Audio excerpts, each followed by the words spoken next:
Here we are on filmsgonewild.com. My name is John Wildman. We're going to be talking about the film Youth v. Gov, which is screening at the EARTHx Film Festival. We've got our director, Christi Cooper, and we've got one of the subjects, Kieran Unman. Welcome, both of you. Thanks, John. Nice to be here. Okay. We always start the interview off by having our filmmaker introduce our audience to the film. They have not had a chance to see it yet. So, Christi, tell us about Youth v. Gov. Sure. So Youth v. Gov is a story about 21 young Americans, of whom Kieran is one of them, who sued the US government for violating their constitutional rights to life, liberty, and property. They have over 60 years of evidence in their case showing what the government has known and the government's direct actions that they have taken in harming their future. And the story is a deep dive into the case. It's a very intimate portrait of these young people and their experiences that they're having, not only through the climate impacts, but what growing up, for 6 years of suing the government and how this has impacted their youth and shaped their lives. And really excited to share it with this audience. It's watching the film. There are a few things that that I was struck by. One, the idea, because of the amount of time it takes almost for any legal case to wind its way through the system, but certainly for this one, I thought that at some point that I was going to watch Kieran and the other subjects here grow up before my eyes, and and have families of their own, and those kids will also be part of the case. So there's that element, and then there's also just the aspect of which I think the film does wonderfully, of giving us the reality of this undertaking, because we oftentimes watch police procedurals and law shows on television, and it's all done like with the quickness of making a Pop-Tart. But that is not the reality either. And so I would love, Christi, for you to start off with by talking about this from a filmmaker's perspective, because when you take on a subject like this, you don't know how this is going to wind up. Because you don't know exactly where the case is heading, and you don't know how long it's going to take for you to make this damn film because of it. So talk about that, about your journey as a filmmaker with UV-Gov. Sure. I mean, I started this journey in, well, at least following the case in 2015. And the spring of 2016, when they had their first win, was when I decided that this was the project that I needed to do. And I kind of dropped everything else and approached Julia Olson, who you'll see in the film, and asked her for exclusive access. And I had been following youth suing their governments, similar climate litigation cases since 2011. So I kind of had some understanding of what I was getting into, but I had no idea the battle that these young people would face and how long it would be. And here we are 6 years later, and the case is still ongoing. The film is finished, but the case is still ongoing. And I mean, it was definitely difficult from a producing side, to kind of know, nothing was in my control. I had no control over the schedule or events or outcomes, which is the life of a documentarian, I think. But to some extent, this was a little bit more complicated, and our life was pretty much subject to the will of the court and how long they would decide to take on decisions. But that also opened opportunities for me during those windows to follow the young people and their stories, and to be doing the long deep dive into the research that we did of all of the archival research and going back to the 1950s. So it was definitely like a full 5 years of working full time on this.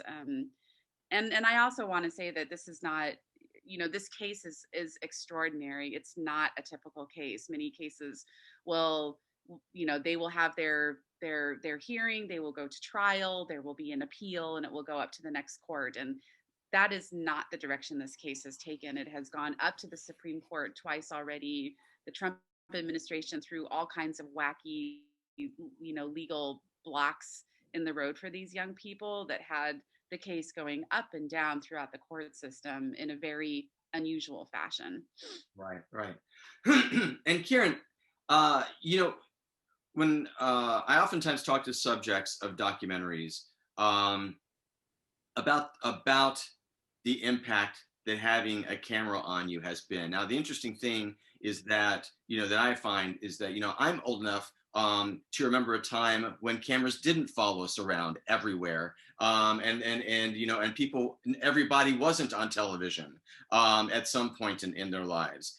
You're younger, so so you have come about during a time when pretty much there should be classes in schools on how to have cameras follow you, because in the lifetime that we are now, pretty much that is going to happen to every single person. Everybody will be part of a documentary or a television show because that's our reality. But this was you. We're talking about you right now. And so you were part of this group of kids that not only were taking part in this expansive, amazing, literally life-changing and possible world-changing project, but you have cameras following you around every step of the way. So so you can't goof off, so to speak. You can't. You have to kind of be on point because everything you're doing is recorded. So talk about that. Talk about not only doing this stuff, but literally looking around in the room and going, oh, yeah, there's that camera again. There's the microphones. I'm on the record. Everything I'm doing is on the record. What was that like? It was weird. I mean, so I'm 24. I'm one of the oldest plaintiffs, and I think I've kind of seen this shift, this technology shift that you're talking about, like everything being like, everyone carrying tiny computers around in their hand. I didn't get a smartphone till I was going to college, but now it's like every high schooler has one. And like TikTok is like, I read an article about TikTok recently that was talking about how it was like the first sort of form of like media that like kids were making and producing for each other, which is interesting to me. But I'm also too old for TikTok. I'm not on TikTok. I don't know anyone my age, and I'm only 24, right? So I'm literally too so that's how quickly these things are changing. So if you ask some of the younger plaintiffs, they'd probably have a lot of different experiences than I even have. But I mean, it's nuts having a camera follow you around. It's not something I thought would happen, and like it was a transition. Like I remember one of the first times like CNN was following us around, an Airbnb we were staying at, and I made like inappropriate joke, and I got like taken like back into the kitchen, and my lawyers were like, "You can't say stuff like that. Like CNN is filming everything." I was like, I mean, I'm not used to that, but I mean, it's also like it gives, like with the documentary film project, it like it's like we're doing something that's different, like other people aren't doing this, and there's a reason we're doing it. And a part of how we've been able to get this far is from people learning about what we're doing and supporting us. Like our legal team is entirely financed by donations, like people who support our work. So it's the media stuff's important. So I've kind of learned to be used to it and try to get better at talking to a camera, and practice public speaking and stuff, and kind of develop skills I didn't think that I would ever develop. It was like, okay, like this is my role in the movement. So like I want to try and do it as best I can. Well, that, and it is a fascinating thing where you go, this becomes a crusade that becomes so interweaved into the fabric of your life, the longer and longer it goes on. And that's one of the things that,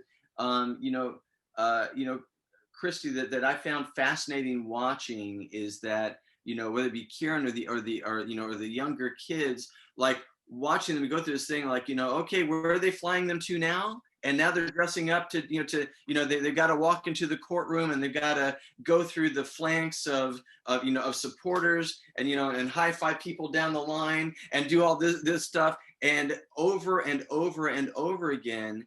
and and you go, well, that's just not a normal kid's life. That's not what we all do. But for them now it became a thing. And so I'm interested to hear you talk about kind of like the transformation that you saw your subjects go through this process, and how much that became as much a part of the story as the project itself, as the case itself did. Yeah, it's really interesting because the first time that the plaintiffs came together for the first hearing, none of them knew each other except for some of the plaintiffs who, were maybe more local to Oregon, to the Eugene area. Like Kieran and Kelsey had known each other for a while, and Kelsey knew some of the younger plaintiffs from Eugene, but otherwise the rest of and Kelsey and Chutescott knew each other from their previous state litigations. But there was a lot of new relationships to be formed, and it was really interesting to watch this process over the course of these years of seeing these young people initially come together, and they're kind of shy and they don't really know each other, and they also, I don't think, really know what they've gotten themselves into, in terms of what I think also the responsibility that they all felt and carried throughout this process of feeling like they have a lot of weight on their shoulders. And I don't think you really truly grasp that when you decide that you're going to sue the US government, really what that entails.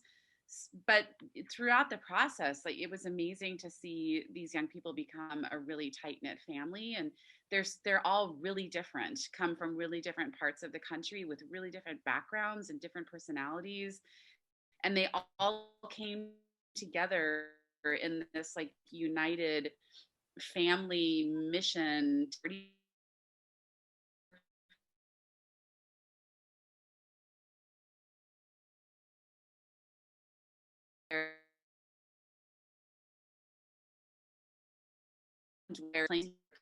their plaintiff colleague from Florida or New York, and it was a very, very unique experience, I think. And I remember coming out of Judge Aiken's courtroom in this first hearing that we see in the case, and I think everybody was kind of shocked to see the massive crowds outside the courtroom and like this cheering, and they were, it was almost like they had this huge fan club that then started to follow them around, and it grew. Like every single hearing that we had, it was more and more people and more kids, and the kids from this, the local high schoolers were rallying and doing, walking through the streets with signs and chanting.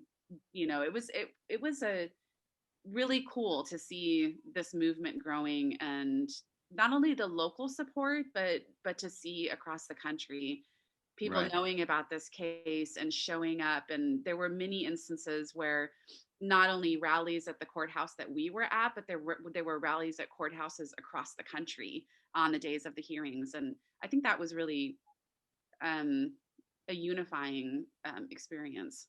Right. All right, Kieran, you get the last question. And this question, I thought about too as I was preparing for the interviews today. And it's this. Again, because yes, you're one of the older plaintiffs, but you're still young. And again, when you have cameras following you, and you've got all this hoopla and fanfare, and that becomes part of your reality and part of your thing. And then at a certain point, the cameras go away, and Christi's not there, and the sound dude is not there, and and whoever else is working with Christi to get that footage. Everybody who's been part of your kind of put together family as a film is made, they're no longer around, and now it's just you and your smartphone, as you said. So did you feel a little bit of a loss when at that point, what was there, did you have to kind of take stock and go, oh, that actually wasn't real, those people aren't going to be with me all the time for the rest of my life, or was it just like, oh well, whatever? Yeah, I mean, again, it's like I never expected any of this to happen. So it's yeah, I knew it wasn't gonna last forever, but also like the media, I mean, like the documentary team's been following us, but also we've had media following us, and that we'll probably still be getting, media stuff. So it's less of a like in the spotlight, out of the spotlight. It's more kind of like bumping in and out, right? And it's like I don't like Christi hasn't been to my house all the time, It's like it's just kind of like we have events that are like so I kind of it's more for me it's like I go into this mode of like okay now I'm like public figure mode like I have to like watch what I say and like um be kind of give a persona or whatever or like answer questions or whatever do interviews or whatever like have it go into hyper extrovert mode I guess but it's never been all the time it's like we're not celebrities we're just like trying to make some change. Well, So yeah. Kieran, you say you're not celebrities now, but Dancing with the Stars in a couple of years, maybe. I don't know. We did get in Vogue, which was hilarious. They did an article in Vogue, and I don't know why they did, but we were like, well, like all news is good news. Exactly. Yeah. If it helps push the case along, why not? Yeah. And now I can say I've been in Vogue, right? Again, the film is Youth v. Gov. We've been talking to the director, Christi Cooper, Kieran Unman, who's one of the subjects, which is screening at the EARTHx Film Festival. I'm a big fan of this film, and it's been wonderful talking to you both about it. Thank you for being on the show. Thanks, John. Yeah, thank you.